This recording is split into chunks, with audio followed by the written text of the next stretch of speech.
Oke, assalamualaikum warahmatullahi wabarakatuh. Selamat datang kembali di channel saya. Selamat menunaikan ibadah puasa. Semoga kita semua yang menjalankan semoga diberi kekuatan dan diberi kesehatan supaya sampai ke 30 hari atau menjelang Idul Fitri. Di sini ada sebuah bagian dari aki. Untuk bentuknya seperti ini. Oke, bisa dilihat teman-teman. Oke, ini ada plastik penutupnya, plastik, kemudian karet, dan ada drat. Oke, teman-teman pasti mengenal dari bagian ini. Oke, ini adalah bagian dari penutup sebuah aki. Oke, penutup sebuah aki basah. Oke, ini posisinya. Oke, seperti ini. Dan di sini mempunyai 6 lubang. Oke, untuk aki basah seperti ini. Oke, 6 lubang.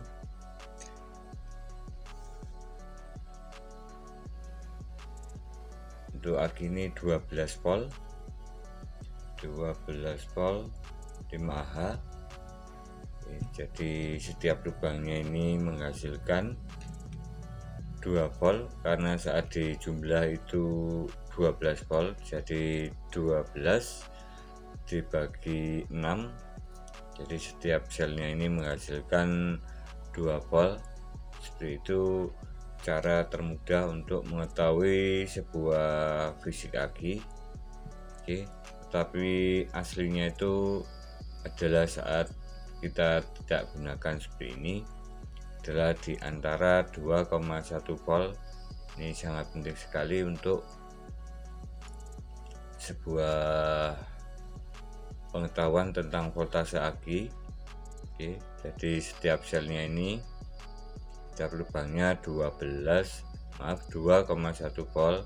Jadi saat hubungan terbuka itu minimal diukur pakai AVO digital. Untuk lebih teliti kita bisa ukur di 12,4 volt ke atas. Ini aki yang dikatakan masih baik atau bagus dari cara termudah untuk sebuah aki 12 volt. Dan di sini ada beberapa bagian tanda dari sebuah aki basah seperti ini.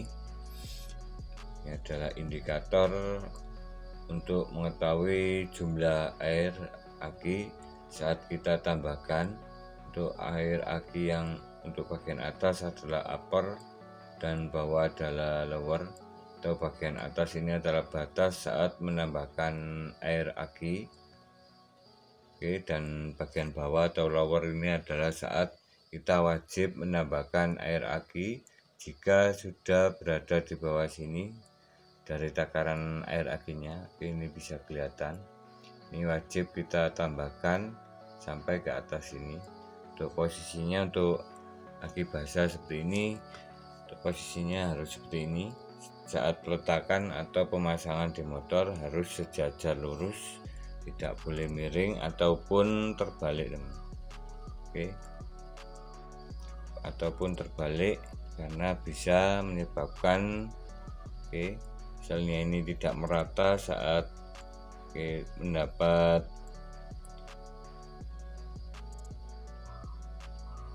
pendinginan dari cairan elektrolitnya. Ini karena miring dan bisa menyebabkan tumpah pada lubang ventilasi di sebuah aki basah seperti ini.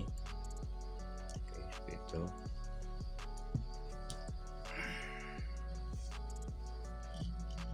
Oke teman, untuk aki basah seperti ini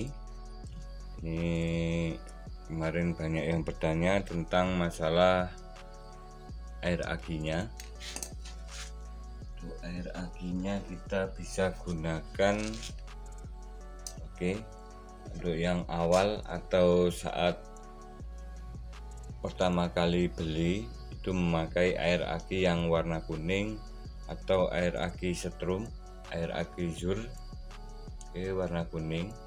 Dan untuk penambahan dari air aki basah saat kita gunakan itu adalah setelah kita pakai, kita gunakan air aki yang warna biru.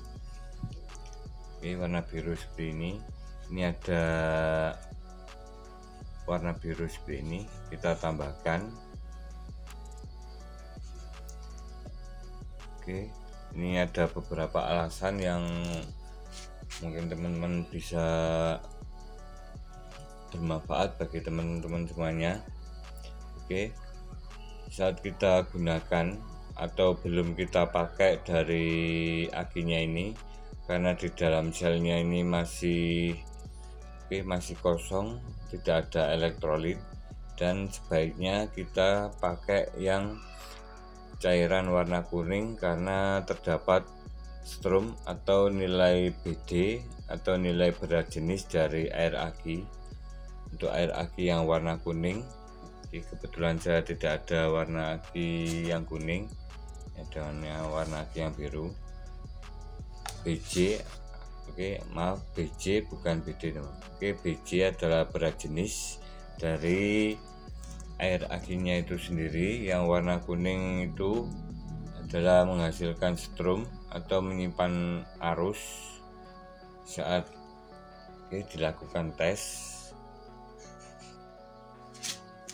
Karena saat air aki yang warna kuning itu sudah ada strum di dalam cairannya, saat kita terkena tangan maupun lantai itu menguap. Kalau terkena tangan itu langsung gatal. Dan untuk cairan kuning itu biasanya H2SO4 atau cairan sulfur yang menyebabkan jika terkena cat maupun besi itu bisa menyebabkan keropos. Dan berbeda lagi dengan air aki yang warna biru seperti ini. Untuk air akinya ini kadar strumnya ada tapi sangat kecil sekali, sangat kecil sekali, dan ini berfungsi untuk menetralkan atau mendinginkan dari selnya itu sendiri. Dikarenakan saat kita gunakan, terutama untuk aki basah, ini untuk penguapan di setiap selnya ini sangat banyak sekali. Ini bisa kita lakukan pengecekan di setiap 2 bulan sekali untuk mengecek jumlah air akinya supaya tidak sampai kering atau kehabisan yang menyebabkan plat selnya ini bisa rontok atau melengkung, bahkan sekali langsung tidak bisa menyimpan arus karena melengkung disebabkan panas, tidak ada pendinginan dari air elektrolit atau cairan akinya itu sendiri. Seperti itu untuk prinsip atau cara kerja perawatan dari sebuah aki basah yang sangat bermanfaat bagi teman-teman semuanya. Tentang pengalaman saya ini semoga bermanfaat. Jangan lupa tekan like dan subscribe-nya. Teman-teman, di sini saya berbagi pengalaman, semoga bermanfaat untuk alat pengetesan mengetahui dari berat jenis atau kualitas kadar dari strum sebuah cairan elektrolit atau cairan aki. Ini ada sebuah alat saya seperti ini. Ini adalah kalau di toko aki yang basah atau toko aki mobil ini pasti ada alat seperti ini.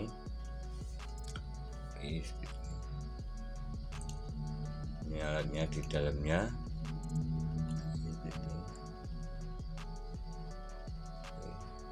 Kelihatan. Ini alatnya. Dan ini nanti di masukkan cairan aki ke dalamnya sini. Oke, seperti ini kita akan coba lakukan. Ini saya coba yang ini cairan yang biasa, ini bukan cairan strum. Coba dulu kita masukkan.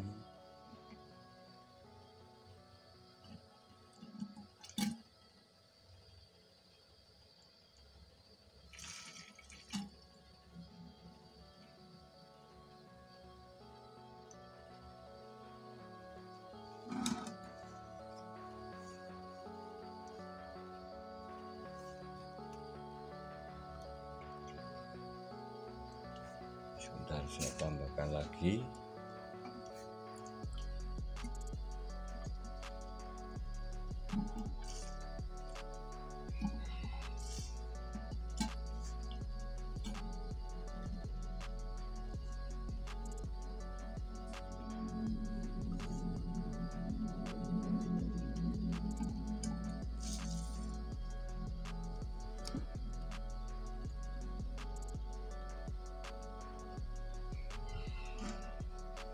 Oke, cukup seperti ini.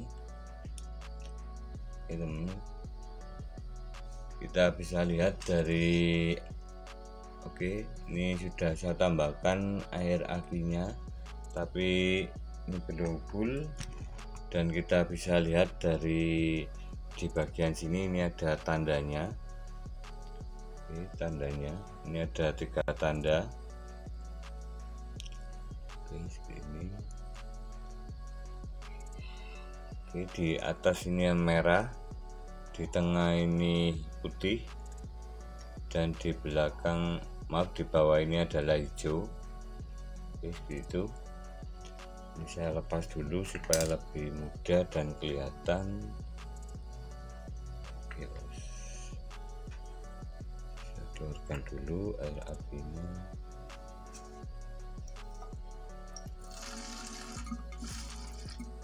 Ini maaf karena cairan ini cairan elektrolit atau cairan aki yang biasa, bukan cairan elektrolit yang warna kuning atau air sur. Jadi alat ini belum berfungsi. Ini adalah alat untuk mengukur berat jenis dari sebuah kualitas air aki jika ada strumnya. Oke, untuk di atas, bagian atas ini adalah tulisan, tulisannya recharger atau strumnya kurang sekali, atau kita bisa melakukan saat kita tes air akinya berada di sini, di bawah sini. Oke, di bawah sini. Itu berarti kita diwajibkan untuk melakukan pengecasan aki atau recharger, pengecasan kembali. Dan yang ketiga ini, yang kedua di bawah putih ini adalah antara ngedrop dan bagus atau fair. Di tengah-tengah ini kita bisa melakukan pengecasan. Melakukan pengecasan ulang. Ini hanya ngedrop saja, kalau yang ini ngedropnya sangat banyak sekali. Dan untuk yang bagian bawah atau hijau ini kita bisa lihat ini good atau baik, berarti kondisi atau strum dari cairan aki atau strum akinya itu masih bagus. Dan bisa kita ketahui sini untuk bagian bawah ini untuk untuk voltasenya seperti ini. Untuk yang atas kita bisa lihat untuk voltase yang perlu pengecasan kembali. Yang atas ini adalah 11 volt, 11 volt, 11,25, 11,5, 11,75. Kemudian 12 volt, ini 12,25.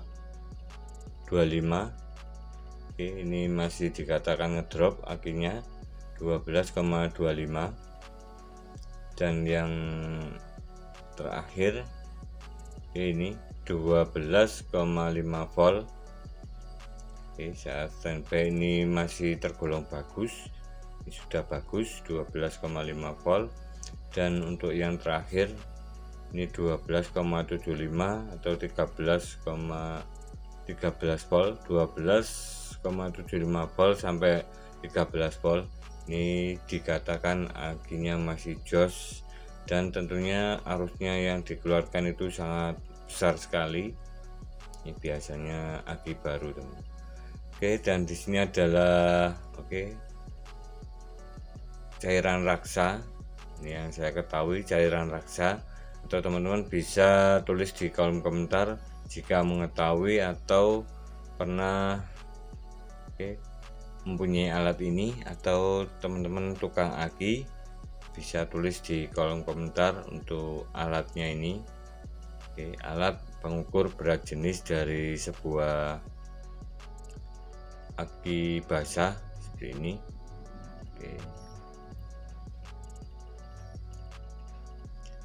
Untuk selanjutnya, ini semoga bermanfaat bagi teman-teman semuanya.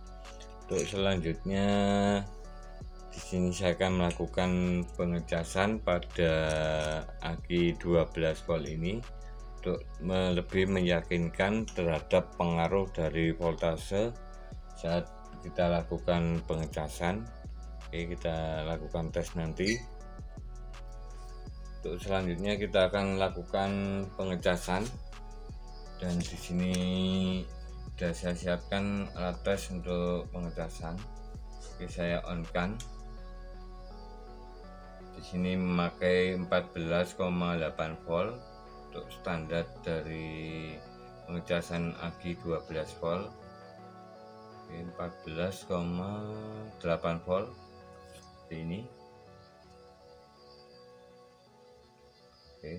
Sekitaran itu kita akan tes. Kita akan cas akinya. Ini kita cas yang positif. Ini yang negatif.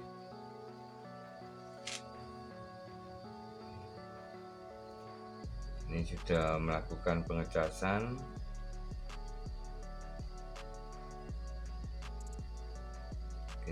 Melakukan pengecasan dan voltasenya sudah mulai naik. Voltasenya sudah mulai naik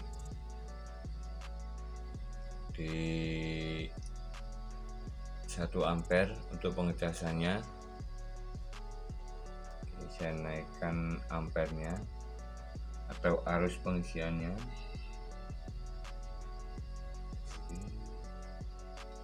ke 1,5 ampere. 1,5 ampere, naik lagi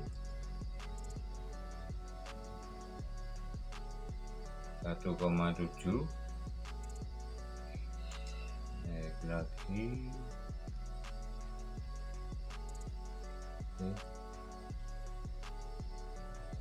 ke 2 ampere. Ini 2 ampere, karena alat cas yang saya gunakan ini mentoknya di 2 ampere. Ini sudah mentok. Sudah naik dari ampernya atau setelan arusnya. Di sini saya gunakan 2 ampere. Dan kita akan lihat reaksi dari selnya. Saya taruh di sini. Reaksi dari selnya.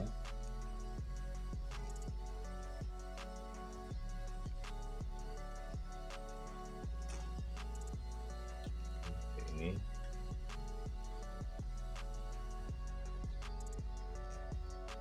misalnya saat dilakukan pengecasan.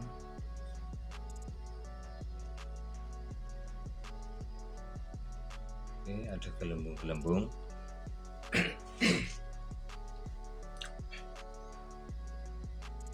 Oke, timbul gelembung saat dilakukan pengecasan uap. Ini sama terjadi pada sebuah pengisian di motor atau saat kita pasang di motor seperti ini kondisinya. 14,2 volt, 2 ampere. Ini karena masih kosong. Oke, akhirnya masih kosong, jadi timbul gelembung uap yang sangat besar sekali. Kita bisa mengetahui dari arusnya pengisiannya ini yang besar sekali, teman. Oke, seperti ini. Jadi saat mendekati penuh atau full, ini 14,5 volt sekitaran itu, dan arusnya ini mendekati atau menurun sampai sekitar 100 mA atau 0,1 ampere itu. Dan kita akan coba untuk naikkan, kita naikkan voltasenya. Kita coba naikkan di ini. Kita naikkan voltasenya. Bentar, saya lepas dulu. Oke, jepitnya saya lepas dulu, jepit akinya supaya lebih kelihatan. Oke, ini sudah naik dari voltasenya karena casnya ini kabelnya saya lepas satu untuk mengetahui voltasenya. Oke, 15,7 volt, kita set ke 16 volt.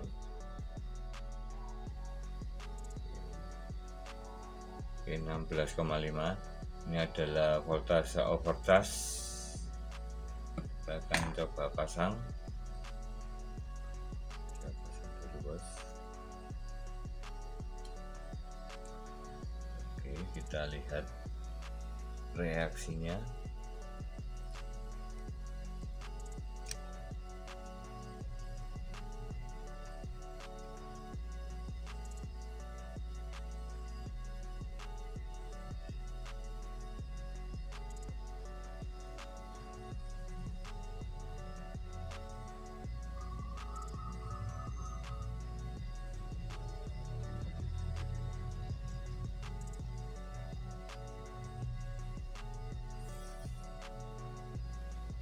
Oke teman-teman, untuk proses seperti ini karena ini akhirnya masih kosong atau arusnya ini masih besar sekali atau voltasenya ini belum naik dari 15 volt, ini sangat lama sekali. Ini naik 14,3 volt. Ini karena akhirnya masih kosong, dan di sini sudah saya tidak lakukan pengecasan sekitaran seminggu. Jadi ini melakukan pengecasan, dan tadi kita bisa lihat dari voltase yang dilakukan pengecasan sekitar 16,5 volt. Ini termasuk overcharge atau tidak disarankan untuk aki 12 volt dikarenakan terjadi penguapan cairan aki yang sangat besar sekali yang bisa menyebabkan air aki cepat habis, atau mungkin plat selnya ini melengkung karena tidak kuat menahan beban voltase yang melebihi dari batas voltase pengisian aki 12 volt di 15 volt ke bawah, itu nilai aman.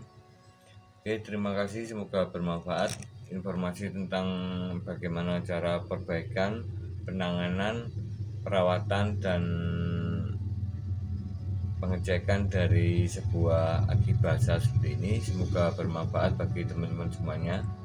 Dan untuk perawatan aki basah seperti ini kita lakukan penambahan air aki, dan untuk perawatan saat kita tidak gunakan dalam jangka waktu lama, kita bisa menutup dari lubang plat gelnya ini, lubang angin-anginnya sini, kemudian kita taruh di atas kardus atau papan supaya tidak langsung ke lantai seperti itu. Dan untuk cara perbaikan sebuah aki basah seperti ini itu tergolong sangat mudah karena di sini sudah bening dari platnya. Oke, kita cukup melakukan pengetesan, kita tes pakai beban lampu atau apa saja. Kita lihat jika mengalami saat kita tes beri beban terjadi uap pada bagian plat gelnya. Oke, ini berarti akinya sudah tidak bisa digunakan lagi. Dan tentunya untuk jenis aki basah seperti ini jarang sekali terjadi putus atau patah pada bagian sambungan selnya, bagian atasnya sini. Ini yang sering terjadi adalah kertakan pada plat gelnya, ini yang menyebabkan saat kita tes itu langsung panas maupun saat kita beri beban starter langsung ngedrop. Itu cara termudah untuk mengetahui kerusakan dari sebuah aki basah. Terima kasih, semoga bermanfaat. Terima kasih atas luang waktunya. Sehat selalu, dilancarkan rezeki bagi teman-teman semuanya. Wassalamualaikum warahmatullahi wabarakatuh.